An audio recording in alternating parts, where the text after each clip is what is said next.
Good evening and welcome to my midweek recap here for Apple and plan ahead for the remainder of the week. Still not anything for earnings yet with Apple. Did take one trade today off the VWAP here. Got a great fill in these 232.5 calls weeklies at 169. They did go against me a little bit here. Once it hit $2, I did take some off. Only held a couple of them for potential runners, and once it dipped below 232.5 actually was the level that I had it at. But basically coincides with where the VWAP was pierced here on this end of the day drop. Took me out at 163. So decent trade there. I'm still looking for a move into earnings, and the new pattern that has formed here on a higher time frame and today is bull flag. One of my favorite patterns to trade. This one has a potential measure move up here to around 236. So tomorrow, if I get a break above this 232.5 area, um, basically above this big red bar here, I will look to chase that trade into these 12 October 235s for that measure to move up there. Right now, I'm not sure what those calls will open up at as far as the price. If price action does not open up and push higher immediately, if it opens flat and dips down in this region here, I will look for these 12 October 232.5 calls for essentially a false breakdown. Basically looking for an open, a push down below, and start to reclaim. The end of the day today, this last hour closed as an inside bar, which does apply similarly to what an inside bar would be on a day. So basically it's just indecision. There's a battle for direction going on, and since we're bullish, price action is most likely to continue bullish, to be bullish until something else changes. So very nice momentum pattern here, looking for another continuation higher. If it opens up higher, if it gaps up, I will try to be patient, wait 5 to 15 minutes after the open, see if there's going to be a continuation pattern, a 1, 2, or 5 minute flag that sets up above here for a continuation up to here.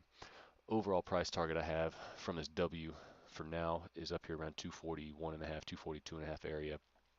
So I'll be decently comfortable chasing that for that overall move higher. We do have earnings coming up, so maybe we're having a little pre-earnings run up. Time will tell what that actually occurs, or if that actually occurs. Volume on the day does stand out a little bit higher than average, so there is participation in the day, but the question becomes where did the volume come in? So today, once it broke above 230, there's virtually no looking back. You can see this initial move from what did it push down to, 229.78 all the way up to 233.47. So very nice move there, looking for continuation higher. Zooming out here to the monthly time frame, get some of these drawings off here so I can see what's going on. I don't need this channel. Okay, price action almost put in an inside month last month. Basically looks like a momentum hammer, which is a huge move up, a little bit of a dip.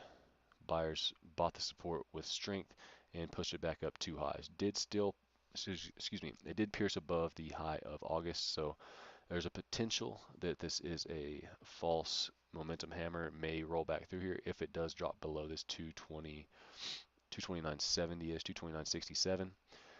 Then this move may be exhausted and it may start to roll over. But again, as I said in my last video, there's always a chance of Buffett news coming out. This is not something that I would bet on, but there's always that possibility. Earnings are coming up, which is usually a very strong catalyst for Apple, one way or the other. Looking at the weekly time frame here, this is a potential blow-off type of move. However, it could also be looked at as another leg higher. As I've said numerous times, you have a flag, consolidation, flag, consolidation, flag, consolidation, and a little bit of a flag up here at highs. This is actually very normal, so to speak, of price action to make a strong move up and chop around, then break out higher. So just because it looks vertical doesn't mean it's wrong. Do I agree with the valuations of the market? Not necessarily, but price action is telling us exactly what's going on. And right now there's still buyers at high and buyers pushing price up in almost, well, not almost, but in a lot of the names in the S&P 500. So for now, this will be my trade plan for Apple immediately on the open tomorrow. If we do open up lower and there is bearish strength, meaning the price action does come down, I'll look for this area to hold. This white line, if I zoom back out, or excuse me, in here on the daily time frame, you can see this W that I've outlined a couple of times now. This white line is basically a retest of the breakout. So anywhere in here should be support.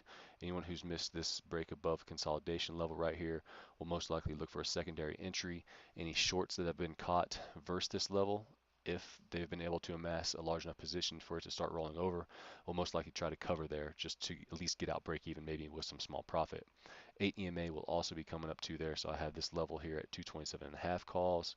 21 EMA for 222.5 calls right here, and even down below there is a 50 SMA, 215 calls 4 weeks in the future, and again way down here below is 200 SMA. So just like in the SP 500, plenty of supports to choose from. Price action is still making new highs, higher lows, higher highs. Um, if you can't find a way to go with price, in my opinion, sit on the sidelines and continue to draw your charts and practice. Eventually, you'll catch on to what's happening, and hopefully it's not too late. So that's my trade plan for tomorrow and the rest of the week. If you have any questions or comments, please feel free to leave them down below. And as always, please feel free to come join us at the Trade Crew chat room. It is a free online chat. You can follow along with some of these trades live. Have a good evening and good luck.